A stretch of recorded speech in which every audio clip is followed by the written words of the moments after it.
Ini Mbak Anita itu dari tadi udah ada WhatsApp nih. Mas, tolong saya diizinkan masuk dong. Gitu.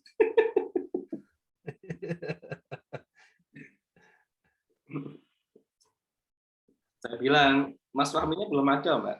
Nanti aja. Halo, Mbak Anita. Halo, Mbak. Hello everyone. Halo teman-teman. Halo Mbak Anita.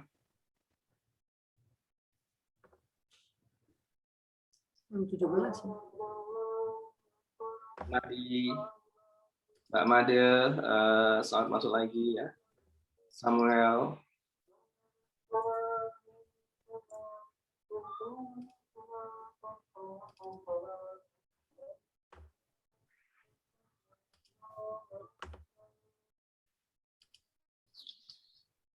Jadi ini rencananya pengen ini Mas, Yaton itu bukan pengen sih, memang sudah mepet deadline-nya.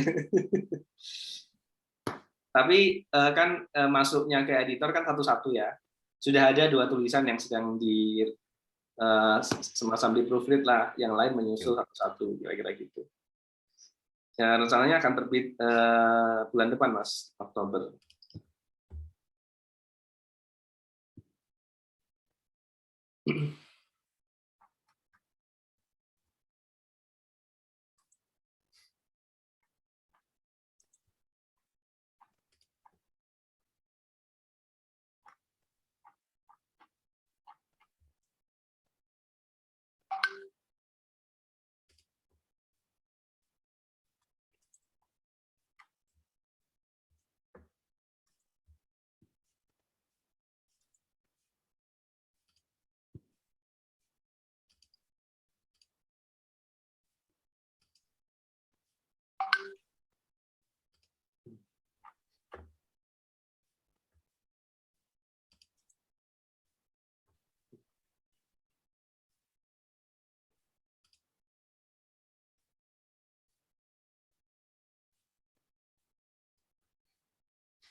Halo Mas Anton, ini di kantor atau di rumah?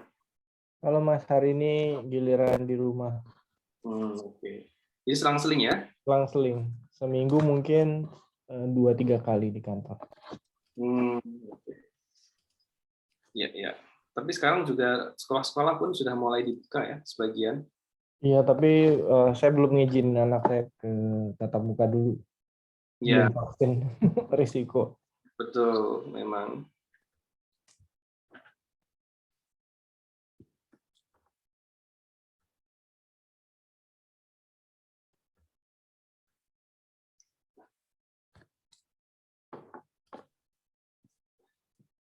Sepertinya kita mulai saja ya, Mas. Boleh. Oke.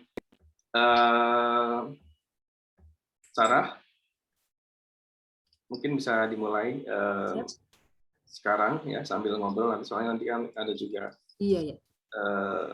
introduction juga. Oke. Mari. Welcome to everyone to the 10th day of the summer course, if I'm not mistaken. Mas Wija, is the 10th day, right? Monday. Sunday. Yes, Sunday and then. Okay, so 10 days already. Wow, yes, 10. Half of the program is already passed, and it's a bit sad on the one hand, but on the other hand, we've learned so many things. So today we have a very special session with Mas Ismail Fahmi. Mas Wija is going to introduce Mas Ismail in a minute. I just want to emphasize the motto of Drone and Brit, which is we don't claim to be neutral, but we insist on being truthful. So I think it's quite interesting to put it in the perspective of today's class, which is about natural language processing and social media analysis. Mas Wija, could you please proceed to the presentation of Mas Ismail? Okay, thank you, Sarah. Thank you for opening. Good afternoon, everyone. Welcome to the day number 10. I hope you don't lose your enthusiasm, yeah, and also energy and health, of course, because zooming every day can result in Zoom panic, Zoom fatigue, yeah, Zoom fatigue as well.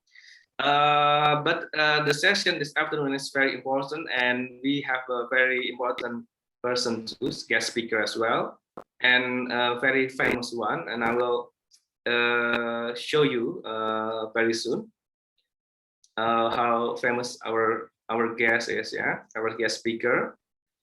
So if, as I have explained to you before, yeah. Currently, I and Mas Fahmi and also Ward and also Yatun will speak at Friday. We have a research together with Mas Ismail Fahmi, and his role is very important because this project needs how is it, science, yeah, hard scientists, yeah, because we are social scientists, right, political scientists. Yes. We need data scientists for the specific project, and Mas Fahmi joins our team as well, and the four of us were initiating the proposal, and we are carrying out until now. And yesterday we had this this introduction about big data and political science, right? And Mbak Amalinda yesterday explained to us that we need the data scientists and to understand the more details. And Mas Ismail Fahmi today will speak exactly about it. And as you could see there, he is the founder of Media Kernels in Indonesia, is more famous as Drone Embed. What is it? I guess some of you or many of you perhaps already familiar with it. However, today Mas Ismail Fahmi gonna explain in the more detail about specifically about the natural language processing, yeah, not programming, processing, and social media analysis.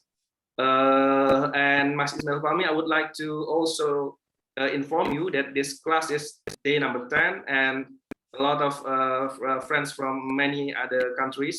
That's why we use English today. And he got a PhD from Groningen. I guess Mas Fahmi explained, yeah, one time that he developed during his PhD and also his master degree the media kernels, the software, the tool to analyze the social media. The research topic is natural language processing, semantic web, city library. There are some publication there. You could read yourself. But I would like, yeah, this is the more detailed. I would like to show you this. This is Mas Ismail Fahmi, yeah, in a Tempo magazine, I guess, yeah. Mas Ismail Fahmi is very influential. That one day he posts in his Facebook, I guess, yeah, or in Twitter that he's doing this biking at home using some specific tool, so he could travel the world but at home at the same time. And Tempo, this is actually a reputable newspaper, yeah, or magazine in Indonesia, one of the most reputable. They covered it, and this is another thing, yeah. One day, Mas Ismail Fahmi tweet about why Twitter error. I thought it's just me, and it also appeared in CNN, yeah. Netizen complained about Twitter down this morning, right? And this is also interesting. Mas Ismail Fahmi tweet about Leon. He is a student activist in Universitas Indonesia. It's actually a joke, ya, Mas, ya. Leon anggota intelijen penguasa Agus Jagad yang bisa masuk Islam mempengaruhi sebuah negara sejak usia 13 tahun. So it was actually the buzzers in the internet was criticizing, yeah, Leon, because he was coming into the palace of SBY, the former previous president, and back then Leon was critical to President Jokowi. and they think, and the buzzer said, oh, that's why he is critical to President Jokowi, because he was actually visiting President Susilo Bambang Yudhoyono, yeah, when he was 13. So it was a joke, but it became news as well, yeah. Tokoh ini and this figure or this public figure mentioned the student activist, the chairman of student executive board, as you know, as intelligent of this penguasa agung sejagat is, yes, it's a kind of fiction, yeah. the owner of the universe, right? Okay, that would be it. So I just want to break the ice, yeah, to start this day. Of course, because we're gonna talk about something very serious that I myself, even though I'm learning, yeah, from Mas Ismail Fahmi for this year, but there are still a lot of things that I don't understand, right? I guess that would be the end of my presentation or my introduction. Yeah, again, this session is very important if you are a students or PhDs or postdoctoral or a professor would like to research using big data analysis. And I guess it's also important for activists too. Yeah, if you want to know how to counter the narrative of the cyber troops or cyber mercenary in social media, we will learn the logic of how it works. Okay, I will return the screen to Sarah. Okay. Thank you, Mas Wija. Well, I think there is nothing to add now. We just want to hear what Mas Fahmi wants to say today. And okay, I want to learn too. So please, Mas Fahmi, Mas Ismail, please start. The floor is yours. Okay, thank you very much. And Mas Wija, you have made a very uncommon introduction about me. And please let me know if my voice is not good enough, because I just experiencing the connection is not good when I listening to it. Yeah, if it's not good, then I will restart my IndiHome modem. Okay, it's good, Mas. Thank you everyone. Assalamualaikum warahmatullahi wabarakatuh. Good afternoon. I didn't expect I to speak in English because I forgot to ask Mas Wija. It should be in Indonesia or English, but yes, it is in English. So I didn't prepare my slide in English. It is in English, but I will explain in. Apologize for this one. Okay, so I think we. Yeah, now it's. I think. Yes. Now we have a problem.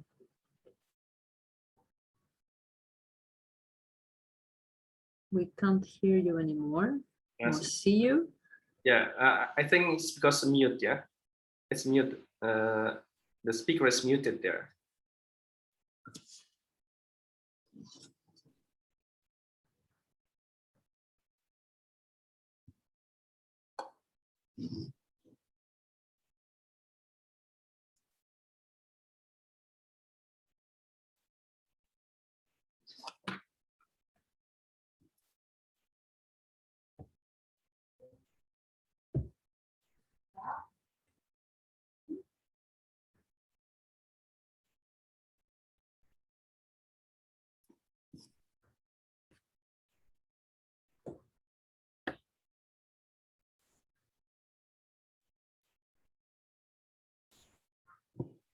Mas Ismail, are you still here?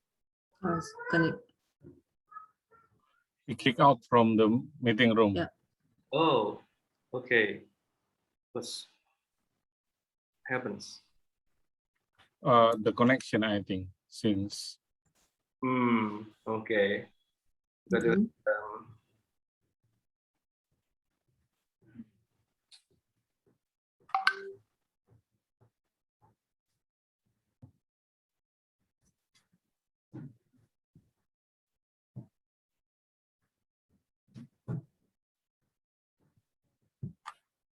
well, maybe I can just invite the participants to take a look at Mas Fahmi website, which is pers.droneandbrit.id.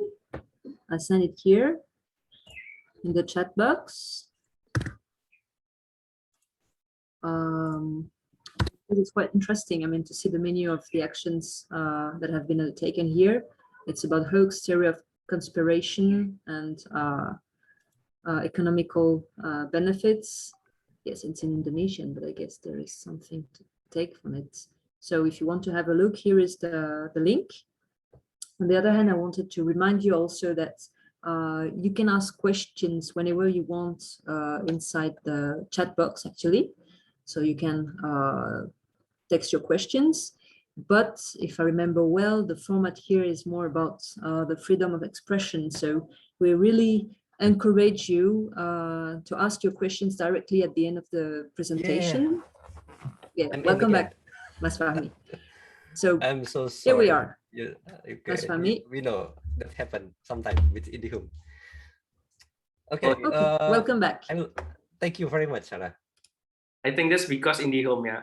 Perhaps we use in the office, then perhaps the story different. Okay, I will continue. Okay, so we will learn now mostly about data science, maybe. So this one is not so social, but I tried to combine it, the implementation of data science for social issues. So there are several topics that we will learn, but I will not cover all of these. If you have some questions, I have maybe 45 minutes, yeah, Mas Vija or Sarah.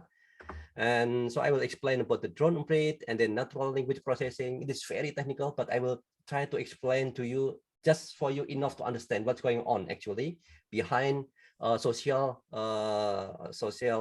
network analysis, something like that. And also some features. So this is very interesting. When I make a analysis using a drone operate, there are quite a lot of features like analysis of trend, social network, the actor. We expect to cover 5 W and 1 H, yeah, something like that. Okay, and then there are quite a lot of analysis. The purpose of the analysis is to have a complete picture of something, of a topic. Yeah. Okay, let's first start with the drone plate. Mas Vija has explained about a funny thing about me, and so this one since 2017, I think.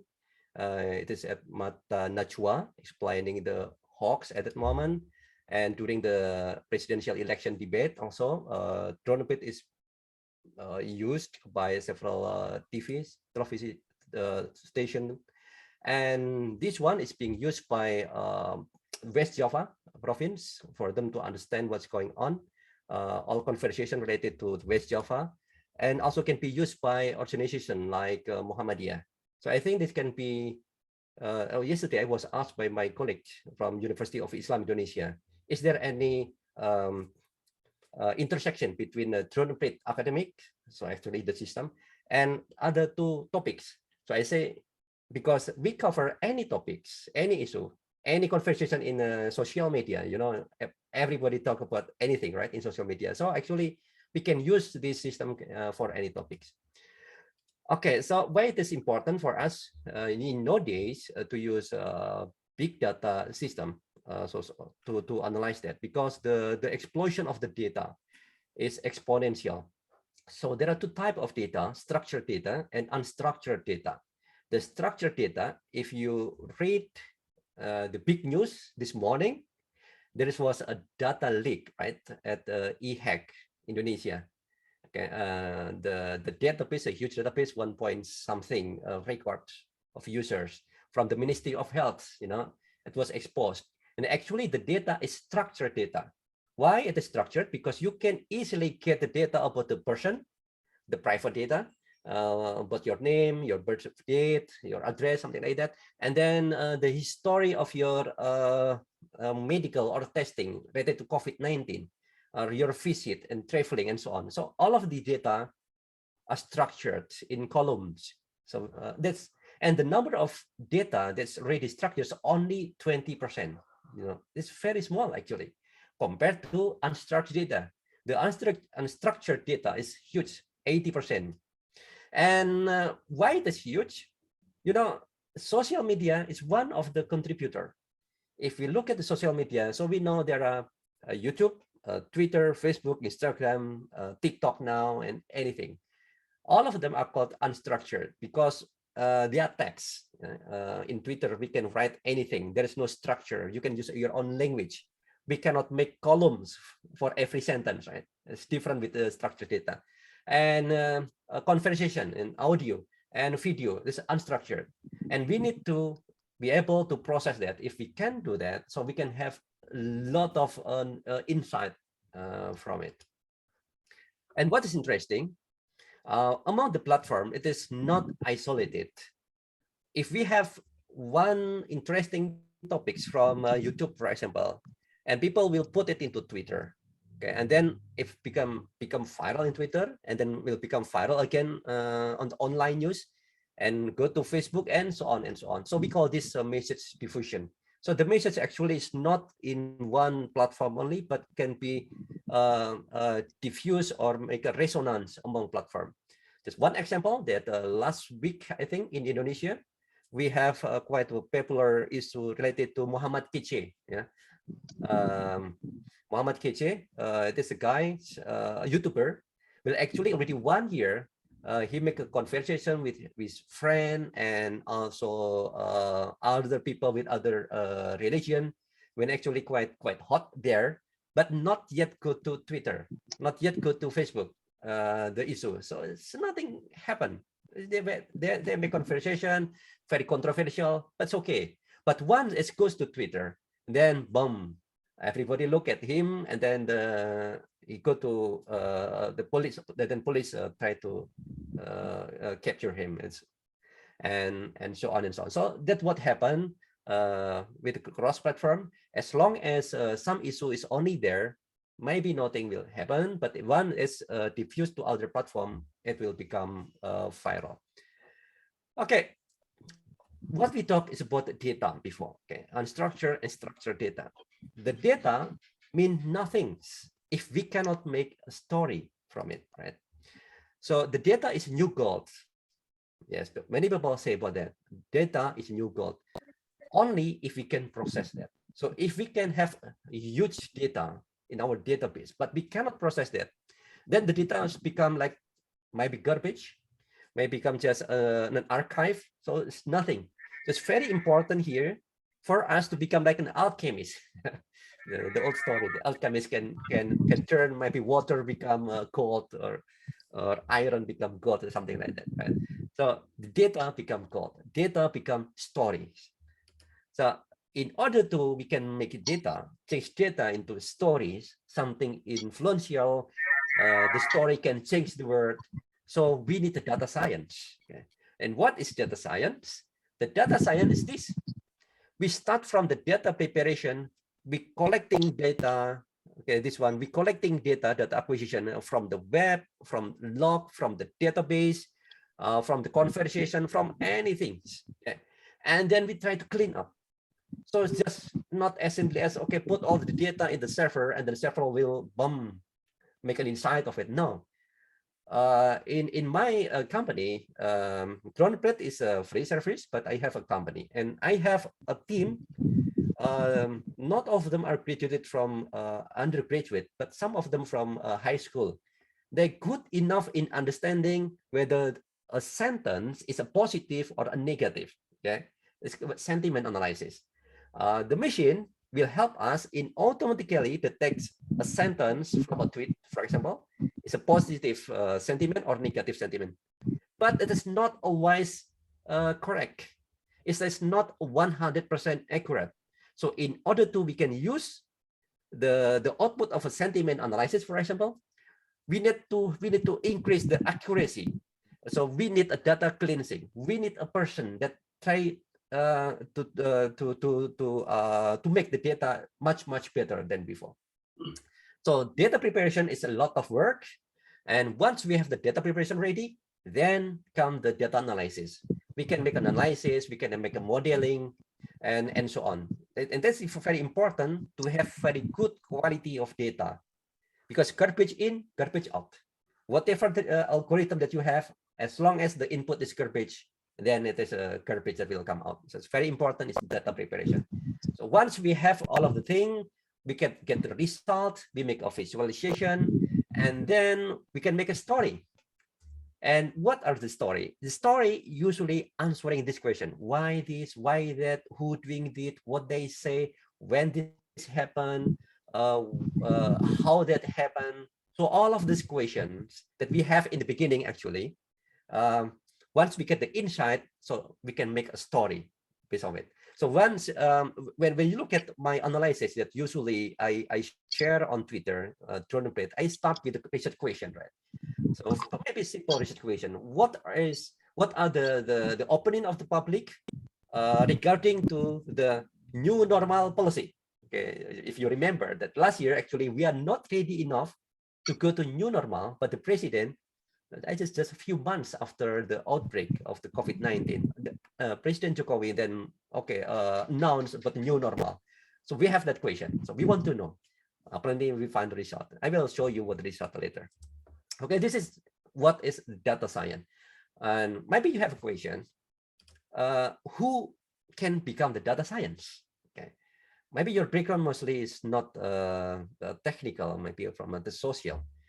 So let's take a look at this. A data scientist must have these skills.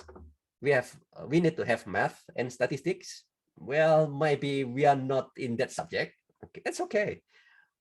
We need to have somebody that can do the programming, accessing the database. Okay, so then we have to be able to write in Python, understanding big data, make a nice visualization, right? Well, maybe that's far from mine, right? Maybe most of you will say that. Okay, that's fine. Okay, and then we have this one, communication and visualization. This come your place, I think. For those who's not very technical guys, not in the math and statistics, not in the programming, you can help us with the communicating. We have the data. At least you need to be able to understand the data, need to be able to read the data. Once you can read the data, then you can make a story of it, right? When you can make a story, make the data make sense. For example, having just a trend maybe mean nothing, but if you can understand, try to understand what's the meaning of this trend. Something happened during this hour or during this date because of blah, blah, blah, and so on. Then it is very important. Data scientists, usually, if they just understand the math and programming, maybe most of the time they don't understand it. They can make the nice graph, but they don't understand what is the context. So the people from the knowledge domain, for example, if the graph related to a political party or a government policy, you know what is going on. For example, why a graph is increasing and then decreasing. And then you can come up with the idea, okay, because you know something already happened before in that period, in that hour, for example, and then related to that data. And the guys from data science that understand math and programming only, they don't understand that. So if you look at this, data science actually combination between those who understand the math and statistics, can do the programming, and have knowledge domain. And the knowledge domain usually come from maybe from the politics, economy, religion, regarding the terrorism, maybe, okay, anything.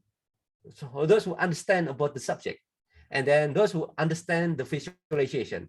We need to be able to make a graph, nice graph, or maybe make a meme, infographics, make a video. So the data can be easily understood by lay people. So in my opinion, it is a team. Data science is a team, not only one single person. Might be, yes, we can find one single person that can understand all of this, but you know, we can master in everything, but we cannot master in one thing. Yeah. So this is important to have this team, to have a team that understand all of this.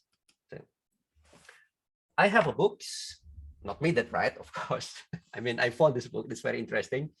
A storytelling with data. So if you want to be able, I think, understand how to read the data, just look at this book. From those from Indonesia, you can find it in Tokopedia as well. I found them. The price is not very expensive, 75,000. I hope it is original, not not pirated.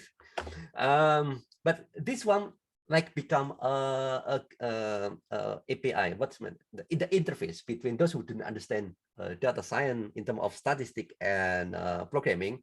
At least you understand to read the data, so and then you can make a story. Okay, now let's see what's going on behind the screen, behind the scene, behind the server. The topic of our talk today is natural language processing. Well, actually, this one is like a huge subject. This is a subject that I studied for maybe 5 years. I took my master and PhD in this subject, and I'm not mastering enough. 5 years, but I feel I'm not mastering enough. There's a pitch. There are some topics like understanding speech, understanding written language, understanding visual language. I don't understand the speech. I don't have time at that moment. 5 years is not enough for me to understand the speech language. But what I can understand is the written language. So I can program the computer to understand what is the meaning in a writing. The meaning can be, can I find a person in a text, a location, a building, an organization, okay, and then an event.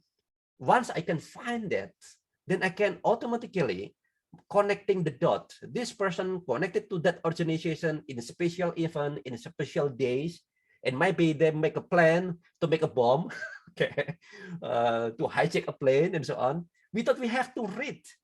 The computer will collect all the data, all the text, and try to find special and interesting finding from the text. So this is actually what we are doing with a natural language processing.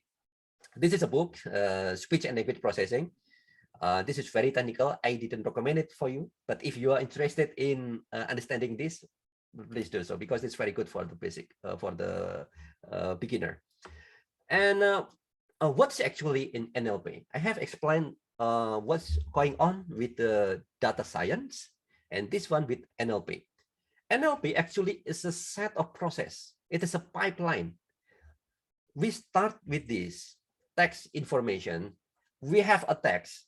The text can be from your tweets, from your status on Facebook, can be writing in an article or a newspaper or whatever. Okay, and the text can be formatted in PDF, in a Word, in any topic, in any format. So what we have to do is to be able for the computer to process the text, so the text become just simply text, PDF, Word, and so on.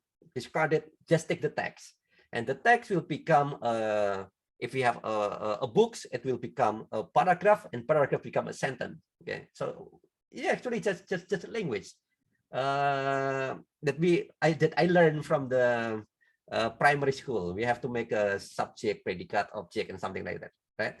And so these are the process in order to get the subject, predicate, and object from arbitrary text, from any language. But unfortunately, for Indonesian language can be different from English, from France, and from Germany. Each of these need a special set of technology. This one. So actually, it's a lot of work. I just want to give you just one page. This one only. Just want to show you what actually the programmer is doing behind the computer.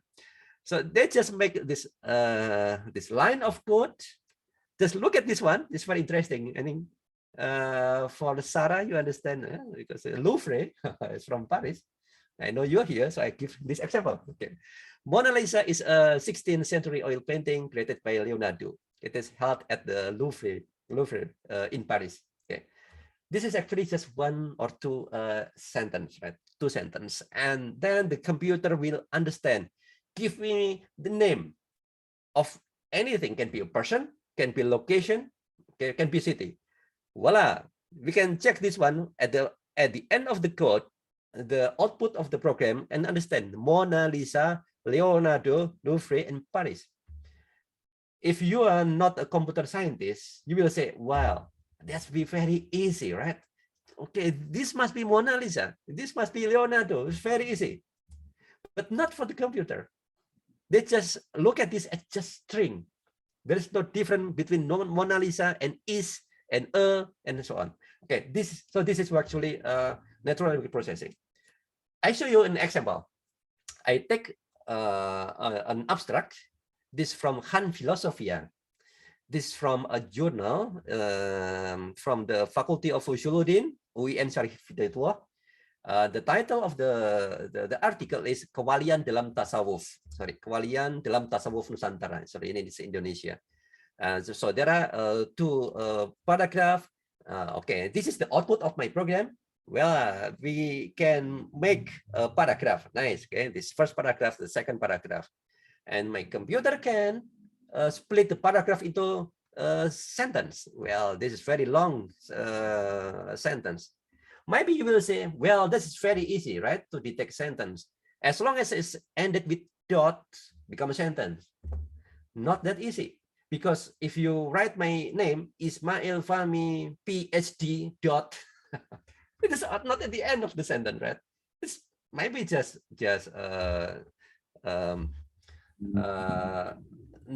part of the words, and we should continue with the next. So this is it's very tricky for the computer to understand just sentence, and then we have to detect whether every word is a noun or verb and so on. Okay, and once we have every word become it is a noun, a verb, or preposition or whatever, then we can make this relationship: subject, predicate, and object. Voila, it's become more interesting now, because from the unstructured we can make it structured. The structure in language is subject, predicate, and object. This is a structure that we learn, right, from the basic school. Okay, I want to show you what is the benefit of knowing subject and predicate and object. Imagine this one. If you can get a set of article, of one article, I don't have time to read that article, but I want to know what are the important concepts, important names related to each other and how they relate to each other. I can find this one, Insan Kamil, related to Kewalian, related to God, Tuhan, Nusantara, Kut, and so on. Interesting. So we can find the relationship between person, names, or noun, something like this. If you in a research related to, let's say, terrorism, okay, you don't have to read an article. Just put the article, voila, and then what you can find, what you expect you can find from this. You can find name might be Osama bin Laden, okay, related to somebody, related to a place, related to might be ministry or whatever. So we can find the relationship between actors related to maybe a terrorism, maybe related to economy or a company, where one company buy another company, investing in another company. So we can make automatically relationship between company and other companies. So it's just from text. Okay, now let's see this one. Last year, I think this one related to omnibus law, okay? During the omnibus law, or I forget, so August, September, before August, July. So I think RU, we have an issue related to RU KUHP, maybe RU KUHP, and there are a lot of demonstration, and most people say the demonstration only in Java.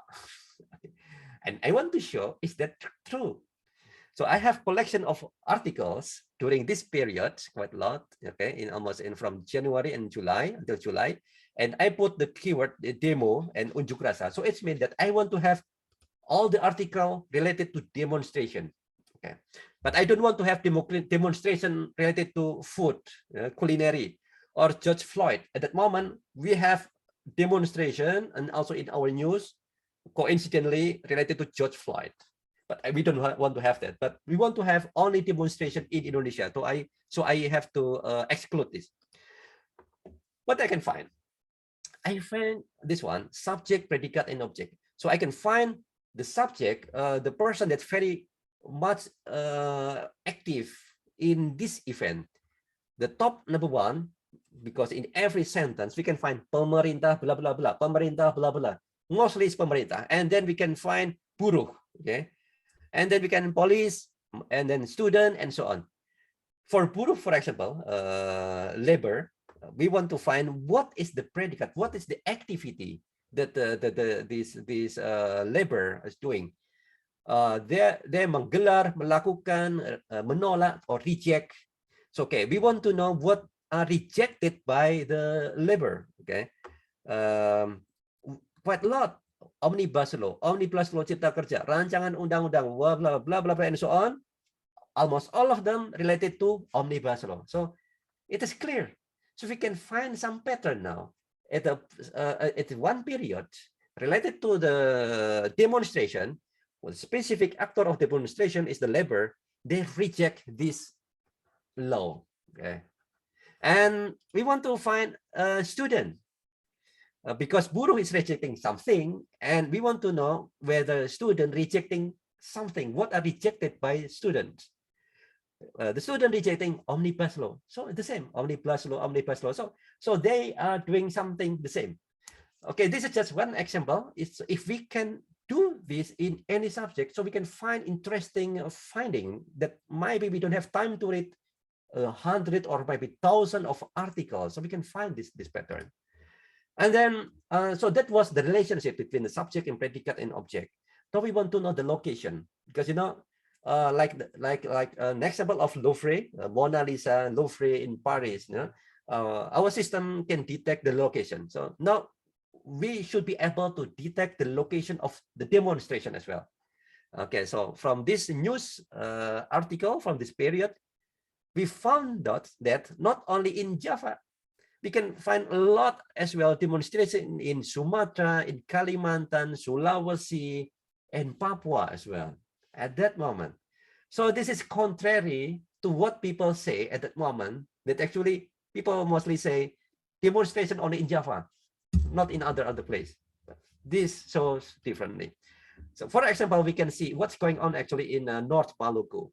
There are quite a lot of demonstration, but not only, because actually this is very long, some of them related to omnibus law, but we found that not only omnibus law, but related to PSBB, like very small and located lockdown, our version of Indonesian version of lockdown, PSBB.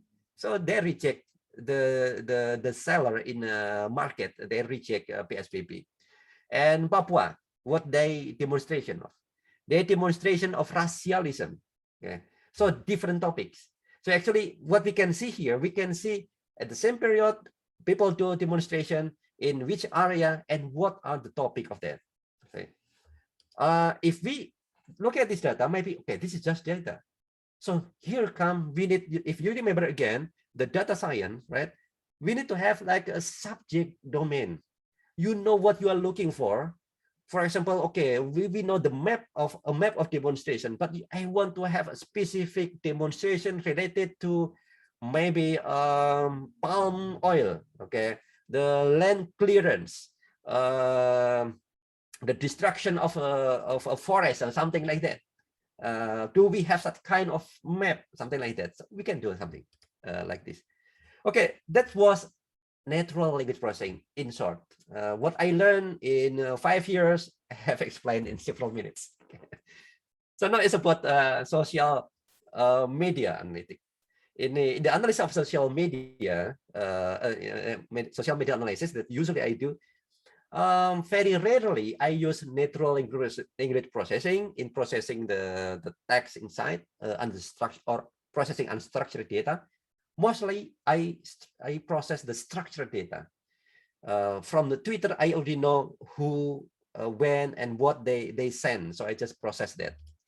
And okay, this is just the infrastructure that I built from 2009 until 2012 when I was in Amsterdam. I make this system, and I make the application. All of these other features, so we can see, we can make an analytic PR value, engagement, what are the most important topics, who are the top influencers, and then social network analysis, how people connected to each other, and then demography analysis, and so on, opinion analysis, mention, and so on. So all of these are features. And actually, these are the output in the data science. Remember, if you remember the data science, we are in a loop of visualization. So from the process and visualization, it's really done here. The next one is your job, actually, to read this data, to make the data meaningful and make a story of it. Okay, so we have a system, okay, for example, like a drone breed, or maybe you have another tools for social media analytic. And the workflow actually is like this. You have to come up with the keyword. So you have a goal, you have a research question. For example, now you're interested with Taliban. Okay, I just freely thinking something, okay, about Taliban. Taliban is huge. The topic is huge. Somebody asked me, okay, Ismail, can you explain to me your monitoring about Taliban? What do you want to know about Taliban? It's a lot of data. Okay, then they come up with a very specific question. What are the supporter of the government think about Taliban? Voila, then that's interesting, right? And what are the opposition in Indonesia think about Taliban? That's it. So we need to have like a question. Once you analyze something, you need to have a question, very clear question, very specific question, not very general. So now, once we have that question, then we have to make a keyword. The keyword, of course, not just Taliban, but Taliban, and then we can filter specific to maybe if it is related to the opposition. Usually opposition have several names, like several account, so we can filter out and then specific to see what's that account and what they say. Okay, and then we know the topic, and also some account pro the government, and then we know what they say, and then we can see the topic. So the keyword is very important, and then we get the analysis, and then we do the visualization. One example of the visualization is like this. Okay, this one is an example in West Java that we developed on top of a drone breed for Kang Emil, right? And we know he want to know what are the problem related to West Java. For example, penyakit like a disease, traffic jam, earthquakes, kemudian then UMP it is upah is what's upah in English? Okay, and then school, and then flooding, any problem related to a region. And we have location like Bandung, Bogor, and so on. And then we have the program, this important program by the government, okay, by the governor. So we can collect all information, make this and present it in a nice way, so they can easily understand what's going on and what people say. Okay, now you might have the question, because we will start. I will show you how we actually do the analysis. What are the features and what are the tools? You can do any tools. I mean, but for this course today, I will use Drone Unpred Academic. I will show you. Drone Unpred Academic is like a CSR actually from Media Kernels. Media Kernels is my company. It is a CSR. I work together with the University of Islam Indonesia, because I teach there, and they have had nice technology infrastructure. Then they're able to do that. And so we provide this in 2018, started as of 2018. Fatul Wahid, he is the director. And so these are students and lecturer and journalists. So everybody join here when we start with that. So maybe you have question, how can I join it? Okay, you can just go to dea.uee.ac.id. We'll find this nice interface. You can subscribe, And the most important, you need to be a student or might be a lecturer, a researcher, or a journalist, a blogger, or hoaxbuster, or maybe just individual. But you need to convince us that you will write something. Because once you have access to this, it is not free. Yes, of course, it is free, but you have to pay with articles. You can put your article in nice journal, or maybe if you are not used to write in journal or news on a dictate on something, you can put on Medium, your blog, or if not, and then you can just put on your Facebook, or maybe on your Twitter, you can make a nice tweet, or make a TikTok video, whatever. So actually you get the data, make a story, and tell people, as simply as that. So it's not necessary to be an academic actually, but we want the purpose of having trumpet academic from me in the beginning, very beginning, is that I have the data. It is free. The input only Twitter. So you have to understand that the input only Twitter. But so I want to build the literacy for people using data. So it is not enough if it is done only by me. So I need everybody, if they're interested, when you want to join us, come with us and then help us reading the data and then share it with public. Okay.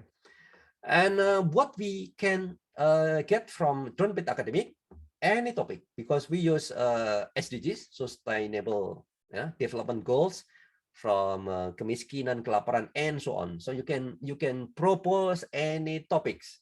And maybe you can propose as well, okay, my topic related to perdamaian, peace, okay, maybe related to poverty, and so on, or health, education, and so on.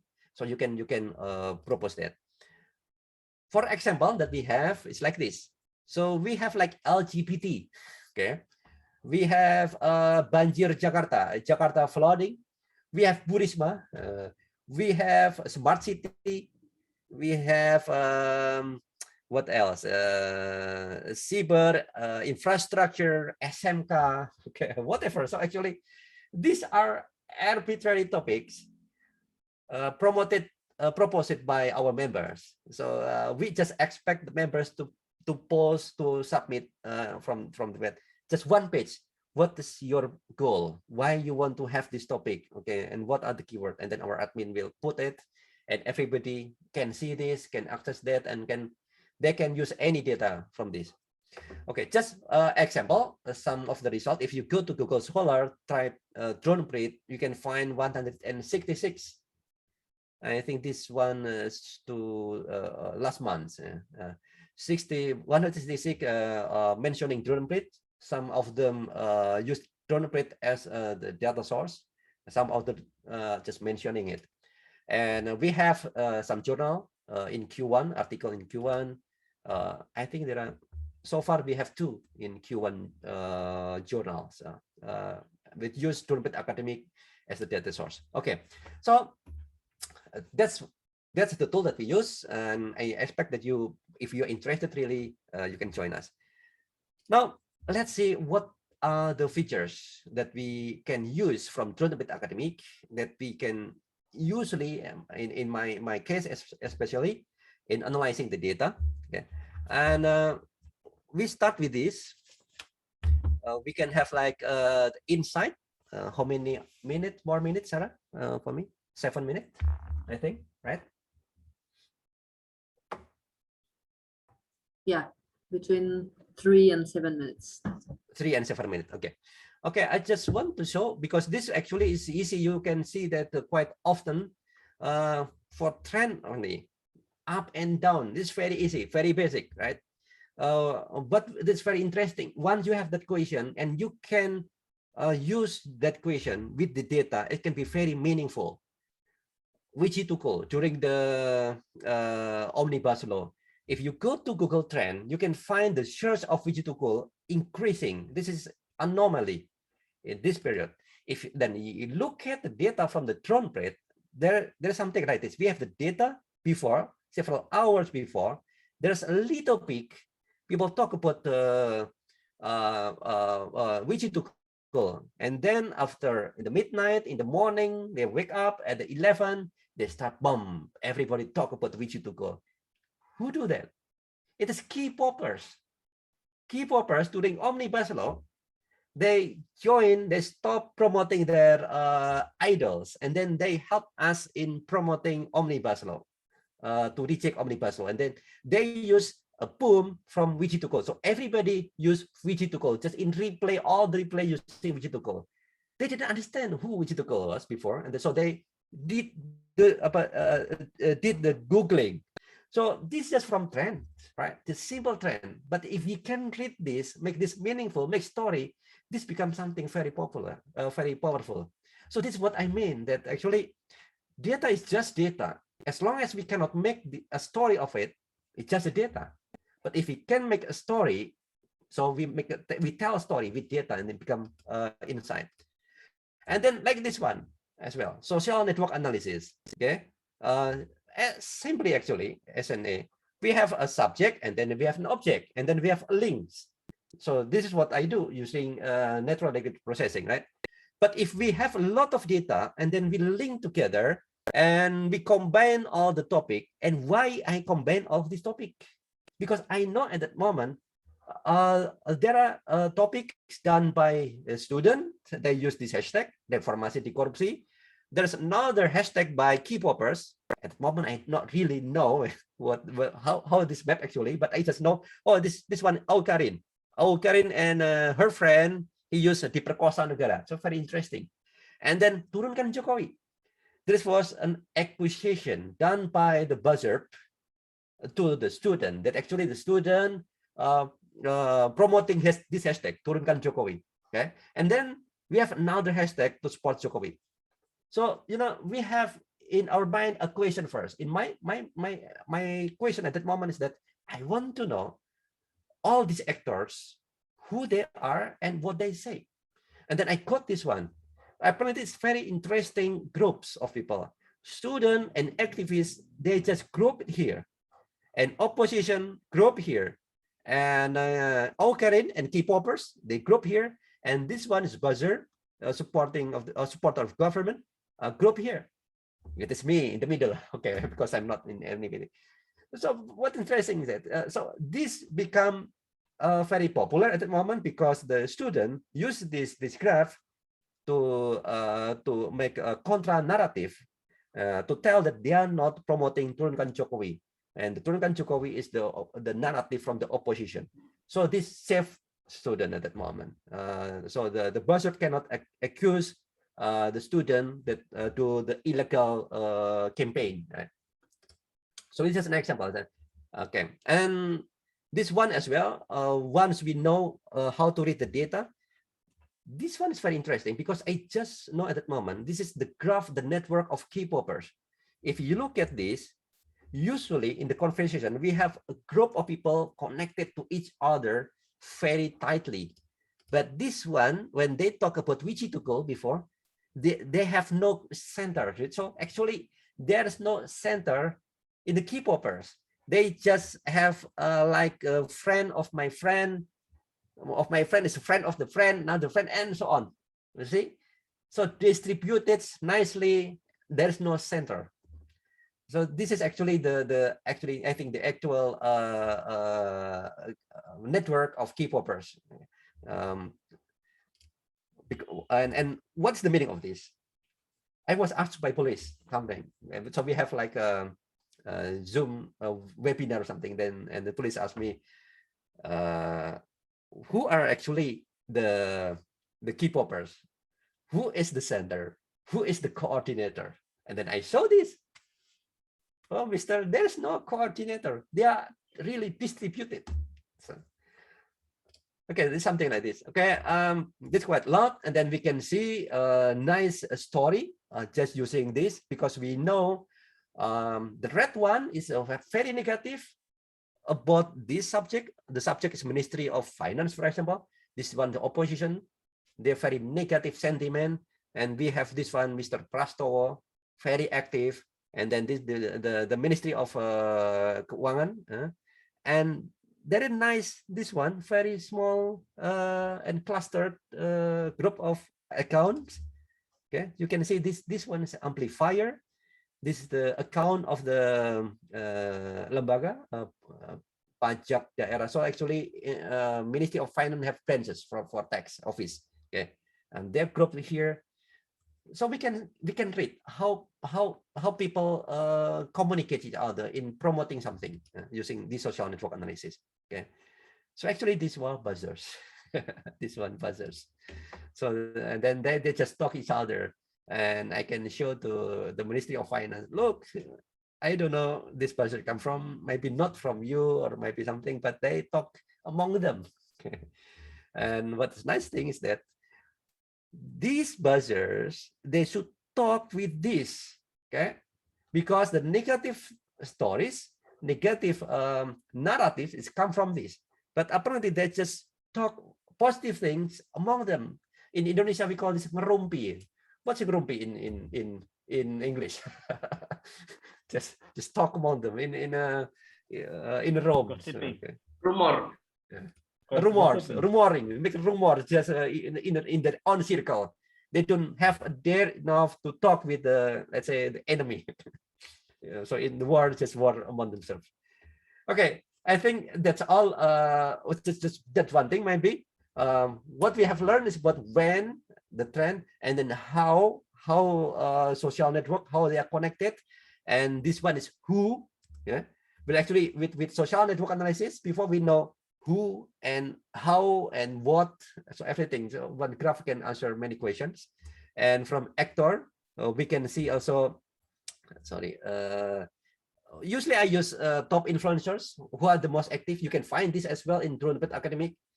On the left in the menu, they are top influencers. So you can have, let's say, up to 50 account that's very active according to the number of retweets that they got. The more popular you are, the more you get a retweet. Okay, and the more you become like influencers. Okay, and related to Wijitukul, how I can know that there are key poppers. So once I just make the collage, the list of profile pictures, you can find similar face, right? These key poppers, almost all of them key poppers, just few of them not. Okay, I think that's all. I have more actually. Of course, it's not enough, and I don't intend to explain everything. But okay, this one, if you have question, I can show you how the follower supporter of Jokowi from 2014, they're shifting. You can see this one, Partai Sokmed is pro Jokowi, Partai Sokmed still pro Jokowi in 2017, 2020. Partai Sokmed is in between. 2020 almost the end. Partai Sokmed is in the same cluster with the opposition. Okay, this interesting. Okay, so we can see if we have a lot of data, we can see the shifting of people from supporting somebody and then opposing or become critical. Okay. Okay, I think that's all. We can I can save some the rest of the slide for discussion. Okay. Okay, thank you very much. Thank you, Mas Budi. Okay, thank you very much for your presentation. I've been learning many things personally because I don't understand anything about techniques and natural language processing at all before I started, and I must confess that I'm not sure that I understand now, but thank you for giving some lights at least.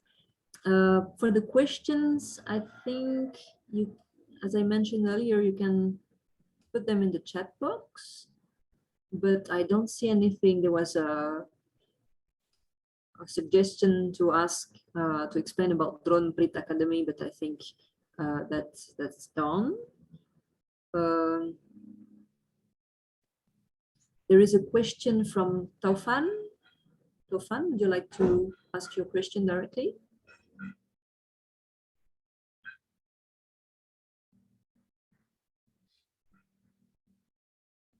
Maybe you should unmute the mic. We can't hear you. Yeah, I think it's a problem there in Taufan's place. Yeah. However, I think you can read it, Sarah, perhaps. Okay. Yes, I will. I think that the question is already answered, yeah, by Yeah, it's already kind of answered, but Yeah, is it yes. because learning big data will take time, so can we request and buy special data from your organization? And there's Can a you? from S2 Triwijung there. Mhm. So shall I finish reading Taufan's Okay. question? Oh yeah, yes, please. Sorry. Because learning big data will take time, so can we request and buy special data from your organization? Can you make it not expensive for researchers that will like combine their research with big data? Hehe. Okay. Eh, Okay. Shall I answer that? maybe you Or- can answer it, and then I'll give you the next And then we question. go to the next question. Yeah, Okay. thank Thank you. you. Thank you, Mas Taufan. Okay. Because learning big data will take time. No, actually, if you look at the data science, okay, the data science is not a monolithic person that understand. You should understand statistic, coding, and so on. If you are in subject, I don't know, what is your subject, Mas Taufan? Let's say economy. Mas Topan is a PhD student in Nagoya, Mas. He's In also Nagoya, I mean the subject. communication science. He is studying media. Oh, media, okay. Yeah. You study media, you know about the media, right? And then there are some tools. Yes, you're right. Because if you need to understand, having graph, you need to understand what's the meaning of something, right? But if you study, I think anyway, at least that's the subject domain. People from media, people from economy, they need to understand and how to read the graph. I think that's all. That is skill that you need to learn. And once you have that, you can use so many tools. So many tools out there. You don't have to be able to just drawing the graph, the statistic, and the coding. That's already there. Okay. And okay, let's say you didn't have much time, but you have enough money. Of course, you can contact me. I have a team that can help you. And this will be done, I think, with Mas Widya faculty, right? Yep. So once upon a time, I give kind of workshop like this to a group of researchers in Mas Widya in Undip. Okay, and apparently they're interested. They want not only Twitter, because I said just use Drone Print Academic. It is free. It is free, but the input data set is only Twitter. So they want to have like from the news, Facebook, Instagram, and YouTube, which is very expensive to get that. They don't mind because there's some research project. Yes, they work together with us. We can keep a nice price. Well, actually, we don't really think about that. Just they want to help. But I have another person that cleaning the data, right? Collecting the data, providing the data, providing the graph in nice PowerPoint. So the researcher can analyze that. Yes, of course we can do that. It's happened in many collaboration as well. Yeah. Okay, so Mas Taufan reacted and said, it is truly helpful to improve social research in Indonesia. If Drone and Prit could support Indonesian researchers, indeed should be under academics articles. Okay. Yes, we really expect. So I show you in Google Scholar, right? Just write Drone and Prit, you can find. There's no single scientific article done by me. Because I was PhD, but no, I didn't. I have no much time to write a scientific article. So that way, I have Drone Print Academic, expecting other people write scientific article for them. I just provide the data. Yeah. Okay, thank you. Perhaps I can inform, because Mas Taufan is perhaps new, to Drone and Prit. So a lot of journal articles are already written based on Drone and Prit academic sources, which is free. Mas Fahmi is very humble, only mentioning 2 articles, even though actually there are more than that.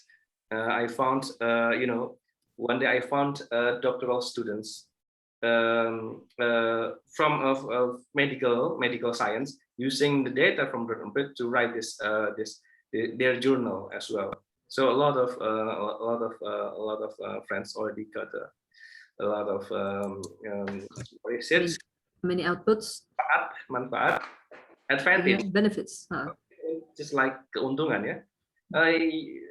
Make use of the data. So just for Staufan's information. Yeah. Okay. I return it to you, Sarah. Okay, thank you for this precision. There is a question from Estu Putri Wilujeng. Would you like to ask your question directly?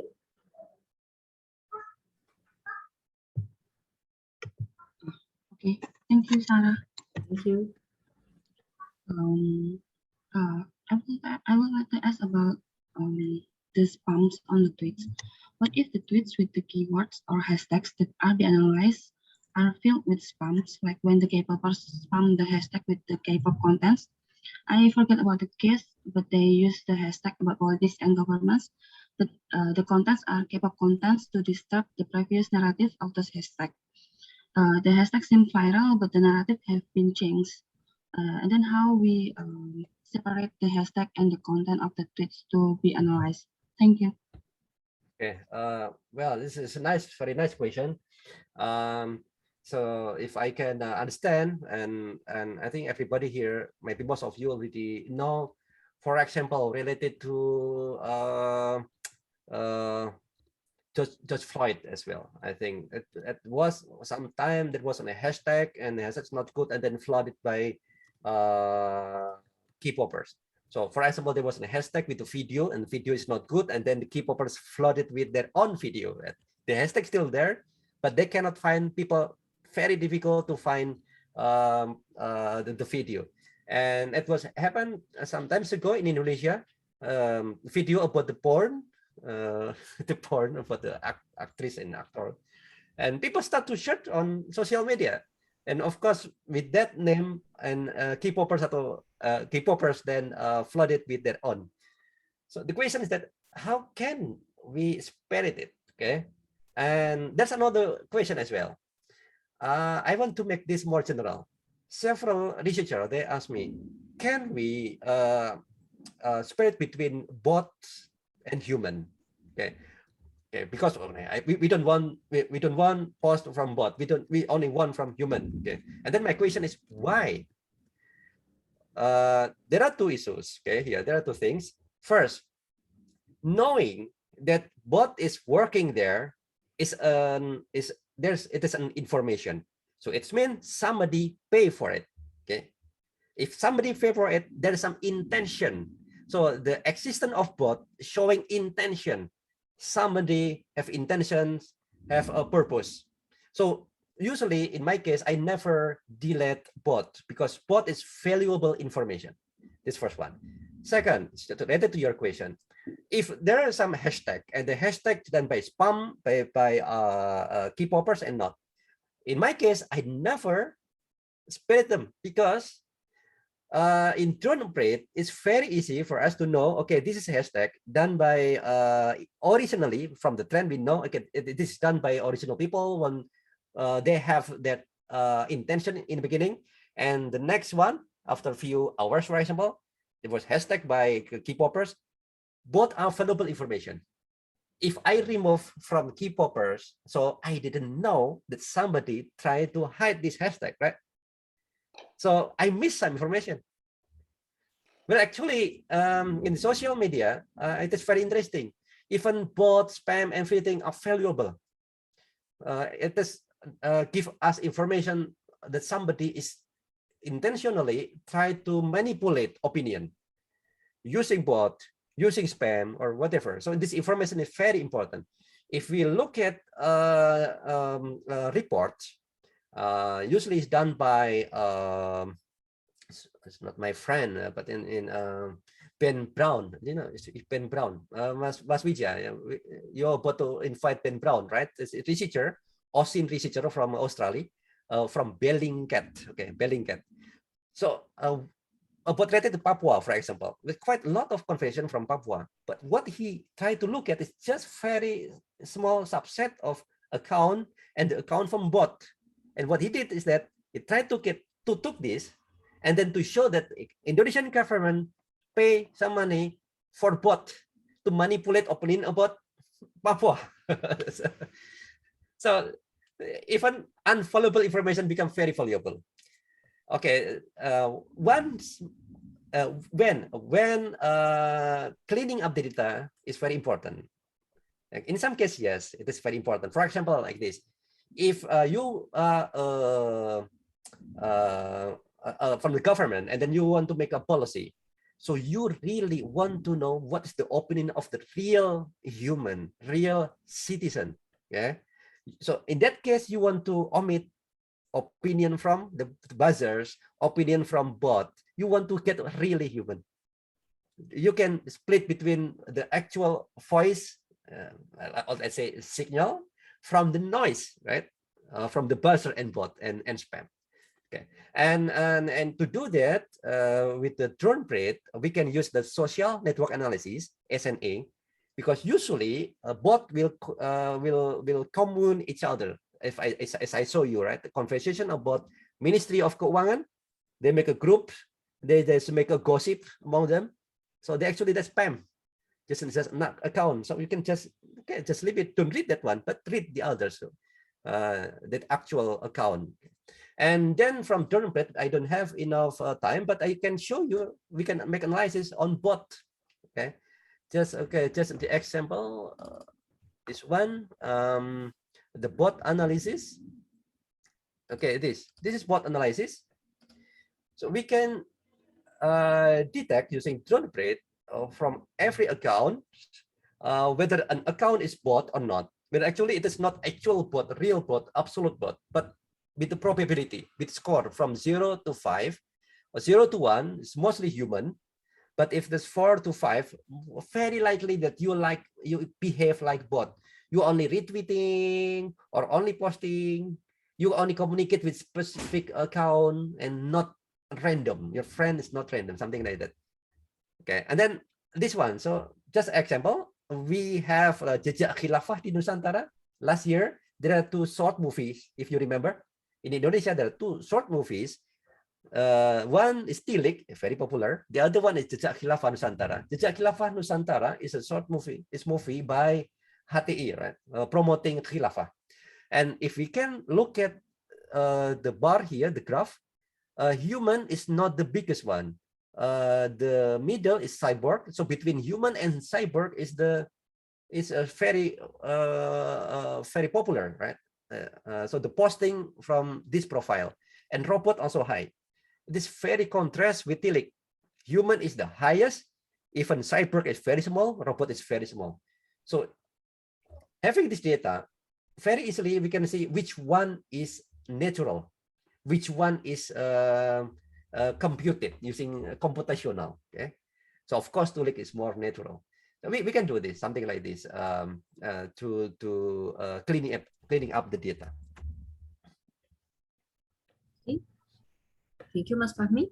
I was just interested as an anthropologist. I think your method is actually not that far from ethnography, where you have to gather all the data you can find in a specific context, I would say, to keep as open as possible.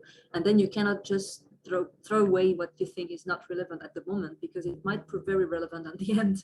So I think we actually do the same job, but on different scales, probably. And actually, this leads me to the next question from AB. AB, would you like to ask your question directly? Okay, thank you, Sarah, for giving me the time to ask. Yeah, this is the question from someone who don't know anything, I think, about this method. So normally when we do conventional research, I think sometime at the end of the research, we come out with a kind of a new theory or a new perspective or new concept or things like that. So can we have the same result like in the conventional research? That's my question. Thank you. Okay, if I try to understand, it is a new method. Yes, indeed, because we use big data, and Sarah said also this one is ethnography, and Mas Wija even say that ethnography, this one. not ethnical, but network graphy. Indeed, yes, it is a netnography. I don't understand at all that one, but usually the one that say what netnography is Maswija. Those from social science ring the bell, but then I just learned from you. Okay, oh, interesting. But what, because in my case, this topic is for me is just okay, how can I find a meaningful connection, and then how can I visualize that? To make this meaningful, we need people like you from knowledge domain. And so this is become the answer as well for Pak Ebi, yeah. And actually we can find a lot of findings. It's not because the methodology is almost the same. Actually, this is like a mixed method between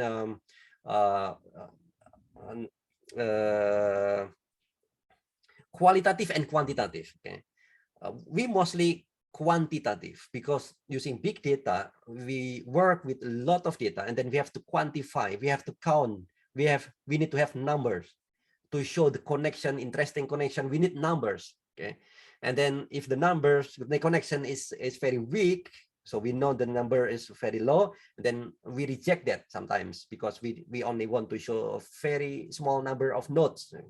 And once we have the visualization, usually the visualization is from the quantitative method, then we need to understand it.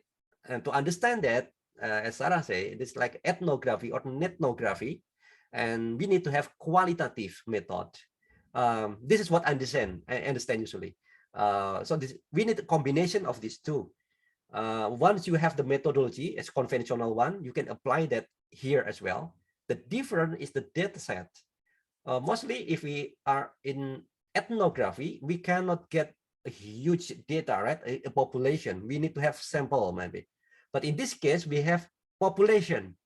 The population, for example, if we talk about omnibus law, we don't have to select an account. Okay, let's select this account, that account, and so on as a sample, right? Because using big data, you can just put omnibus law and its variation in the system, and the system will collect all the data. So we can have everybody, they talk about this. So then we analyze the population. I think usually that is mostly the difference between the conventional method, because we cannot get the population, but here we can have the population of data. Of course, the definition of population is different. The population here is not representing like multi-stage random sampling, something like that. No, that's no such thing. But this is the population of conversation, right? Probably if we talk about an issue that actually the issue is in Kalimantan, Borneo, most people that talk in Twitter usually is from Java, okay? Because we have a bias of Twitter users mostly in Java, and of course it's not people in Kalimantan that they will talk about their issue, but people in Java. So if we compare this, it is not in terms of the population, like in statistic, in survey, it's different. Okay. Okay, thank you, Pak Fahmi. May I ask additional questions? Yes. Yes, please. So, yes, without the permission from the moderator. Go ahead, Baby. Okay, thank you. Yeah, what about we have kind of interview as a kind of conventional research? Can we put the data in from the interview and process it using one of your application or something, in addition to the research that you conduct by it's a population of the whole of Indonesia? Sometime probably we need to add a conventional one like interview or focus group discussion, and we record all of these things, and then how do we may use kind of application, for example, to coding or to categorizing the result of our interview? Is there any ways that you may probably explain to us? Yeah. Yeah, I can answer that in short. For the data that you collect from a survey or interview, we cannot use these tools, the DroneBreed Academic, because big data. It's very important to understand that the big data, data analytics, is very specific to a data source. I designed this only for Twitter, news, Facebook, Instagram, and YouTube only. There's no other input. If I need to have another input, like the questionnaire survey, like that, and then I have to make another program for this, like add another module for this, but I didn't design it for that. Because I think for such kind of data sets, there's already nice and very good software, right, out there. I think, yes, I understand. So I don't think that I need to make one. Okay, thank you very much. Yeah, you're welcome. Thank you, Mas Fahmi. Thank you, Paibi.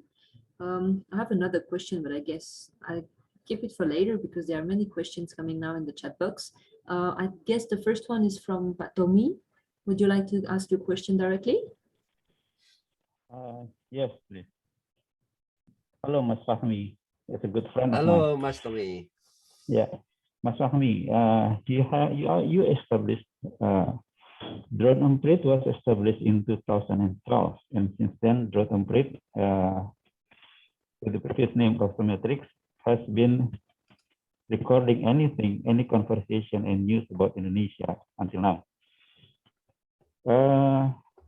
From that angle, could you share to us what is your observation, what is your analysis about the development of buzzers from time to time? Because now buzzers is becoming one of the important elements when we discuss about digital politics in Indonesia. Second, buzzers have been accused of sharpening the political polarization since, especially since the general election of 2014, and then the gubernatorial election in DKI in Jakarta 2017. And now I have been seeing many politicians are using the same tactics of using buzzer to amplify their message in social media. And your social network analysis also have showed echo chambers in almost any issue in Indonesia. From that, what do you think that we can do as a civil society to bridge the polarized politics in Indonesia? And do we have the chance to get a middle ground in politics in Indonesia? That's all from me. Thank you. Okay, thank you, Mas Tommy. And for everybody, Mas Tommy is my partner, actually, that helped me in moving from Amsterdam to Jakarta. So actually, I developed DroneBreed in Amsterdam, and then he asked me, Ismail, do you still have the baby DroneBreed? And we want to make a company with you. And then, okay, I and Mas Tommy make a company in 2012. And then in 2014, I go back to Indonesia to run the company with Mas Tommy until 2015, something like that. And then I continue. So that's all. So thank you, Mas Tommy. It's very historical, actually. I owe you a lot. Okay, related to your question, it is to answer that. It requires a lot of data, right? Data monitoring from 2014 until now, as we monitor. And if all of you remember in my presentation, I show you quickly about the pro and cons, right? Social network analysis related to the keyword was Jokowi, the pro Jokowi and the contra Jokowi. You know? So we can see the movement of influencers. So what I can see actually, in terms of a majority of the buzzers, there's no much change.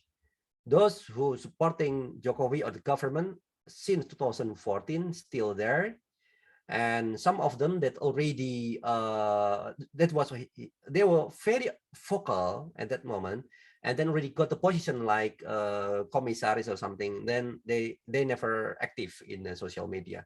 So come new influencers and so on, come and go and come and go. What I try to find actually, are there any influencers or buzzers that from one position move to another position, from supporting to critical, and maybe become opposition, something like that. And then I found some like Partai Sokmed, but not many. Yeah. And then his follower as well. Yeah, not many. So that kind of change is very interesting actually. If I think we need to do research. If somebody is interested on doing the research, well, probably we need the data. We need to go back to data from 2014 again to until now. And I have a keyword, PKI, Partai Komunis Indonesia, since the beginning of Osometric. Osometric is a company that I and Mas Tommy built until 2015, something like that. And we have the data. So if we use the PKI as a way to collect all the configuration from that time until now, so we have nice historical data. So we can see pro and cons related to this topic. So it is interesting data set actually. Yeah. And about the use of buzzers, and it seems inevitable at this moment. People learn from the past that apparently having buzzers is helpful, and having buzzers will increase the popularity and then, well, favorability, and they expect to have the at the end become very nice, very good to increase the electability, something like that. And then quite a lot of startup as well, I think, or team or small business in becoming like consultant, yeah, consultant for a politician, whether for a national position or a regional position. So we can find this quite a lot now, and it is inevitable, I think, also in the future, because it is just like a PR team. In the past time, they use radio, television, newspaper, printed newspaper, and now they use technology. You use internet, and internet to reach more people is using advertising and social media. So I think the trend in the future will be almost the same. Maybe the way they analyze, they use the data science behind that, using a nice analysis medium on TikTok, nice video, nice or whatever, which one is very can increase the engagement. Yeah? So maybe they have the data. Yeah. So I think that will happen. What I see, and also in the future. And related to the polarization, yes, the use of the word like cepong, kampret, I think besides they have their own current agenda, I think they have also long-term agenda. The long-term agenda is to keep the polarization, the group of people that already love a candidate or a president or something, okay? They want to keep as like that, okay? So they always keep the saying, the naming, got killing. So the polarization will stay like that. If the polarization is not there, I mean, the word of cepong and the kampret is not there, so we just discuss normally with advisors, then I think people will start to become together, or maybe it's not as polarized as now, I think. And if that happen, it is becoming more difficult once they need this polarization. So for the electoral issues in the future, right? For the electoral issue, they have to start from zero again, or in terms of the digital campaign. But now they have already the campaign all the way, and they can continue in the future easily, I think. And to make a bridge, this is a very difficult question. Why? Because becoming a bridge, in the current situation, it's very difficult. What I can see is that it is not like, so we have like a pro and cons and in the middle, something like that. There's no such thing. What I can see is that whether you with us or against us, so there's no such in between. Okay, there's no such bridge. I try to put my position as like the bridge, but for those who support in the government, Ismail is not part of us. Ismail is against us. Okay, for those who oppose the government, Ismail is selling this data to police, but Ismail is not with us. So I'm become the enemy for everybody in this case. So this is thing of and so I mean, the situation is hard. If we want to become like in the middle, it's not easy, and this will discourage many parties to take that position. Okay, so I think the summer course like this is very important. If we look at in long term, if we look at what the impact of this polarization, we should think what we can do now. Maybe the result is that we have to do something. The something is the thing that we are doing now maybe is very not popular, very inconvenient, but we believe the benefit for the future. Maybe we'll do it anyway. And I think only for those who become like very idealistic with their principle, they will do this. They want to become like rich or something like that. And the media, I often see media become the bridge, like information arbitrage. Usually in many cases, many issues, there are two clusters, and the middle is a media. But why the media become bridge? Because media always take something meaningful for groups, another thing for another group, so they can get readers from both sides, so they can make them fight each other or give benefit to each other. So those kind of media will become the bridge, but of course we don't want to have such kind of media, right? Actually. Okay, thank you, Ms. Just to Fahmi. confirm, yeah, just to confirm one. Yeah, so do you mean that this polarization is intentionally made for electoral goal by using the buzzer? Is that what you mean? Yes. I cannot. That's what I thought. This is what I thought, because in my observation, one narrative from other influencers in Twitter, okay, in just few hours later, I can find the same narrative in a WhatsApp group, and I know because I follow the group of both groups, okay, and Yeah. I know that this guy in this group is not exist in Twitter, but they share the same narrative from the same actor influencer from Twitter. So this narrative can easily be there and in the echo chamber, and can support easily this person and so on. And so this structure is already there. The structure of people or follower among social media is already there. Then I think they don't want to make this structure disappear. Thank you, Mas Fahmi. Very clear. Thank you. Thank you, Ms. Fahmi. In a way, if you become the common enemy, unite them against you. Okay, we go to the next question from Aisa Putri. Would you like to ask your question directly? And I think we have, wait a second. Okay, so I'll read your question, Aisa, no problem. Okay, it's a very interesting and insightful presentation. This is actually not the first time for Aisa to see your presentation, but she never gets bored. She's actually a newbie for this big data method. So it's actually a typical question from newbie, and I asked the same. Do you have any software recommendation for big data analysis and SNA that would be easy to apply and use by beginners?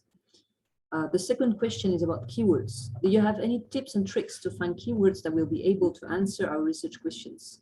Because the keywords can be too broad or too specific. Yes, thank you, Aisha, and we are really appreciate. I really appreciate, even though with the sleeping daughter, still join us here. Okay. It is different with Maswija. It's not with the baby, so there is no much challenge. Okay, and thank you very much for following my presentation so far, and related to the software, there are some software that I can recommend. But of course, if we talk about software, so we need a little bit of technical things, right? One of the softwares is Orange. Orange. Let me check. I can share something.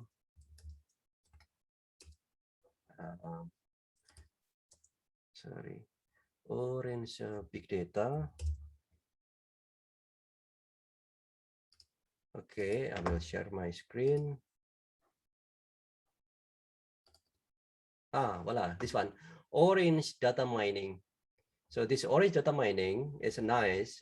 If you can use this, you can make a nice visualization. So not only social network analysis, so the purpose of the tool here is that you have unstructured data, a document, and then you put here as a corpus, a collection, and then you use a NLP, natural language processing processes. Of course, you need to understand that there are some series of the process. You learn that, and then you make a visualization. And for just SNA, if you are interested only for SNA, social network analysis, to have the graph, you can use this one, KP. Yeah. This KP thing is free, and then of course you need to understand how to format the data. It's just a visualizer, so it means that the data need to be uploaded already in a specific format. Okay, and then or the structured, and then you select which one become a node related and relation to another node, and then and so on, and then we'll make a nice graph for you. Well, similar to the one that I have. I think that's one for the first question. And then for the second question related to the keyword, what I do usually is I try to search on Google first. If the data set is news, then I search on Google. I make a keyword and I try to select the type as news, right? You know, in Google we can select whether it is news or image and so on. And so I try to limit my search only on news, and I try to find whether I have, let's say, if I search from look at the result from 10 or 20 articles, whether are relevant or not. And if there are so many articles that not relevant, then maybe the keyword is not good enough. If this applied if the data source is news. If the data source is Twitter, then I have to search on Twitter. Just type your keyword on Twitter, just search it. Very nice, interesting example. For example, in drone pit academic, some researcher, they want to search, they want to make analysis on emansipasi wanita, human emancipation. Okay, and then they propose the keyword emansipasi wanita. Okay, what do you think? Is there anybody in Twitter that they talk about emansipasi wanita and they write emansipasi wanita in their tweet? No, they will say, well, I work, okay, I visit an office, okay, I'm waiting, I'm working as a Gojek, something like that. So we need the daily life example keyword that they use, the real conversation showing emancipasi wanita, the woman emancipation, maybe it's not come up in our mind. So we have to search the keyword. So quite often the keyword is not in our mind, but there. So just like ethnographic, yeah? But this one is ethnography, emancipasi wanita. Then what are the keywords that being used? One nice example, I was found that Mas Tommy, that's past time, in Jakarta, there was a fight between a student of high school. Okay, and if we search on Twitter using kelahi, ribut, and so on, we cannot find that. But if we use the keyword tubir, so the reverse of ribut, okay, ribut is just fight. But in Indonesia, we love to, like in Malang language, just reverse the word. We can find it because they use tubir as a name of ribut, of fighting each other. Okay, and then of course the keyword is like an ethnography, right? Ethnography. This is the ethnic of student in Jakarta. When they fight, they use this word. Indeed, keyword is very important, and finding the right keyword is part of the research. And usually just come up with the keyword that you have, try to short on it, and then what I do usually like a bootstrapping method. Bootstrapping is start with something that you have, and then read the result, and try to find another keyword in the result, and then refine again with the new keyword, and so on until you're satisfied with the keyword. I think this is also usually that I and my team do to get the nice keyword. Okay, thank you. Well, actually, we're running out of time, but there is a last question, so I think it would be a pity not to ask you just for one question. So okay, there is an answer also from Batomi to Aisa. Shall I read it, perhaps? Based on Sure, please do. Okay, to Aisa, based on my practical experience, Don't Breathe is still the best software we can find in the market right now, especially to analyze the conversation on Twitter, although it's also available for Facebook, Instagram, and YouTube, and online news in Indonesian language, because the algorithm is especially designed to process the Indonesian language, which have different grammatical structure than English, which is used by the other analytical tools. Okay, that's a very important point, I guess, about which natural language we refer to in a way. Okay, so there is a last question from Anita Wahid. I think maybe this will be the end of our discussion. So please, would you like to ask your question? Yeah, thank you so much, Sarah. Mas Fahmi, I want to ask you, what would be the best analytical tool to record and analyze conversations on other social media platforms other than Twitter, such as Instagram or TikTok, for instance, because now both are being used quite heavily right now. And just one additional question on that is if we take a look at the way the people who we think as buzzers are operating, some of them from time to time might deviate from the group's conversations. One or two sometimes will be having narrations that go against what the other friends are saying. So from your analysis, is there any pattern of which particular buzzers are included in which group, or are there any patterns of particular themes that they will regroup and they will disassemble when there's another different theme? Or do you see anything in that in your analysis? And last is, how come there's no analysis on Duren? Thank you. Excuse me, the last question was that? Analysis on? How come there's no analysis on Duren, given it's you who is speaking? Durian. Durian, oh my God. Lie. I just eat lie.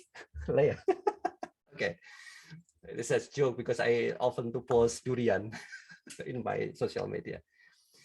Okay, Sarah, I directly answer the questions from Mbak Anita. Thank you, Mbak Anita. Okay, the first one, what are the best tool to analyze all of these? Okay, frankly, I cannot say other tools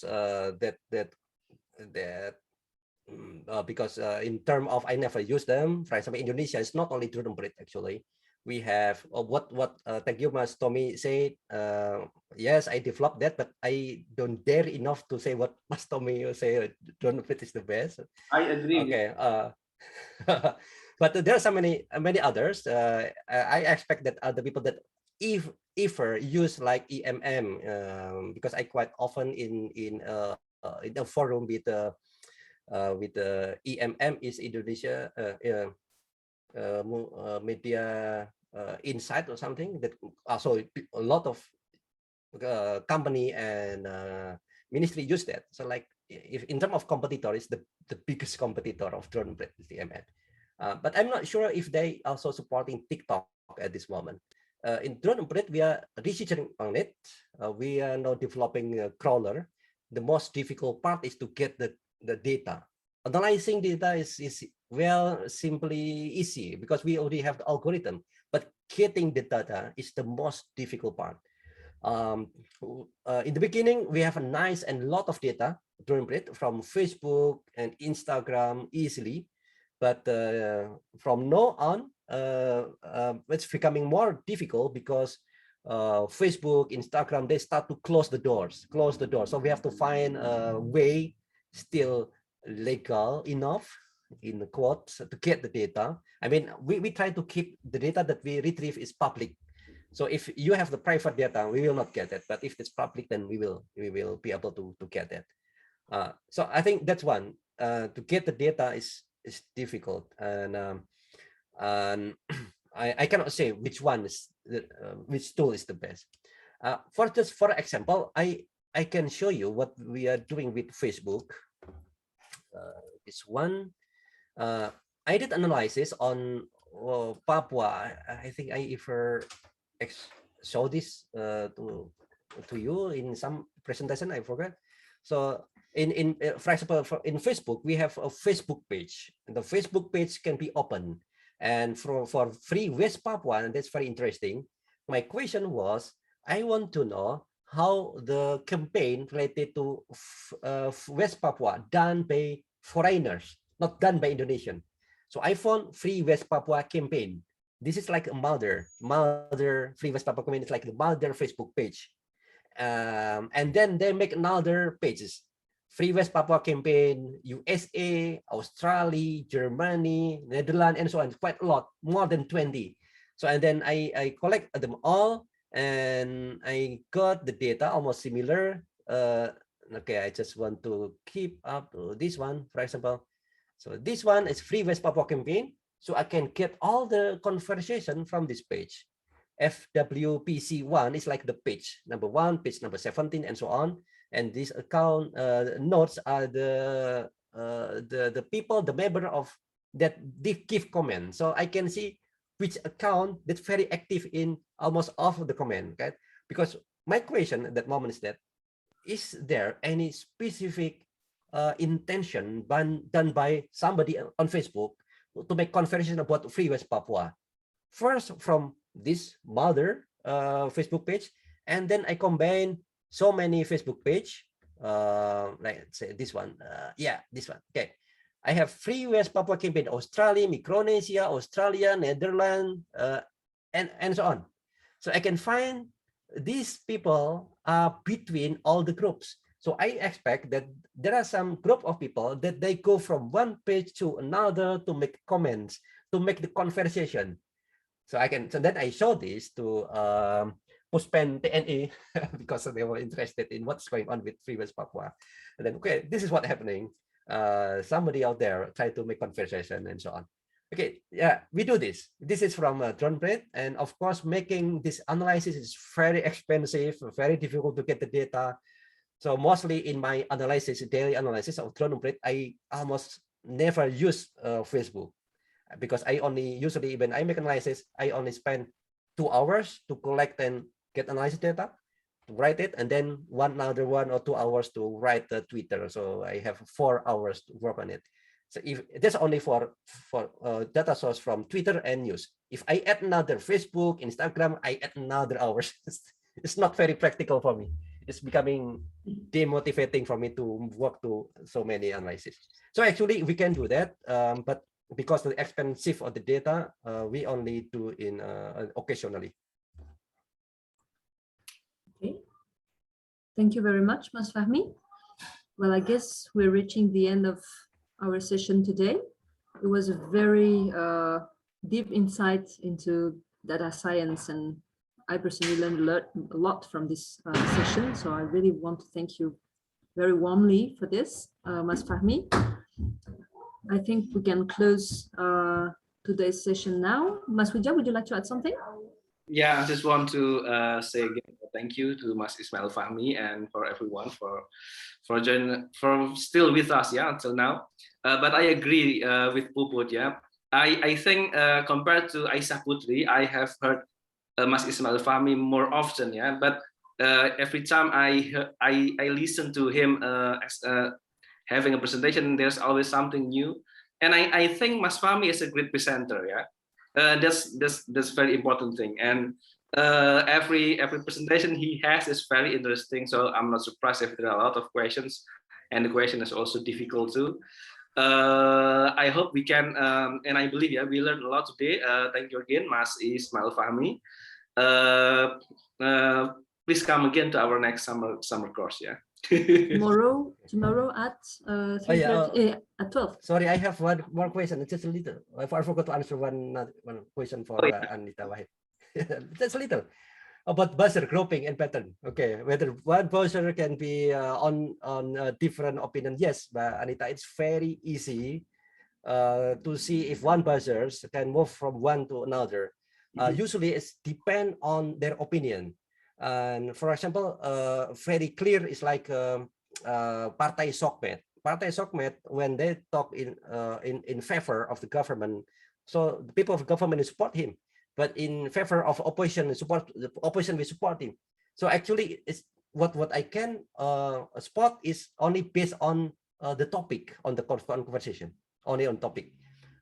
Whether they really move, I don't know. So we have to see what are all the topic that usually one group and another group promoting, and what are being said by buzzers at that moment. But using social network analysis, we can get the movement of the buzzers. Okay, sorry, I forgot it. Yeah. Okay. Thank you. Yep. Thank you everyone. Thank you, Mas Ismail, and yeah, that will the end, ya. Mas Fahmi, kita masih mau ngobrol ya tentang ini nanti. Okay. Yes, Sarah, you can close it. Yep. I just want to add. Do not forget, tomorrow we have a double session. Oh, that's right. Yes. Tomorrow we start. Ross Tepsel, who will talk about digital activism in Southeast Asia, yeah. And yeah, it will be tomorrow, and then we will have Masaki Okamoto, who will talk about network analysis. So from yesterday today, our topic is getting more important and more methodological. And we will have a lot, yeah, in our plates. So please make sure that you empty your stomach, yeah. Okay. Thank you very much, Mas Wija. Thank you very much to all of you. So we close officially the session for today. I wish you a very nice evening or afternoon for those who listen from Europe, and very nice night for those who are a bit far away on the eastern part of the world. And see you tomorrow.